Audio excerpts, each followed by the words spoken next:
பிறந்து கைமேல் முடியும் கதையில் என்ன தயக்கம்? மலர் கட்டிலறையில் அன்பு கிட்டும் வரையில் சொல்லும் காவியத்தில் வரும் மயக்கம். ஒரு பாதி அங்கும் மறுபாதி இங்கும் சரிபாதி இங்கும் வருமே. நல்ல வேளை நான் பிழைத்துக் கொண்டேன், என் காதலை உன்னிடம் அழைத்து வந்தேன்.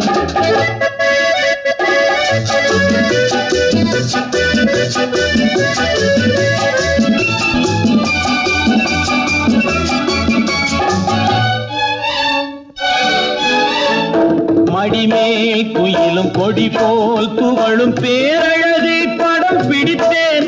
அந்த பட்டு முகத்தை இந்த சுட்டு விரலால் தொட்டு பார்க்கையிலே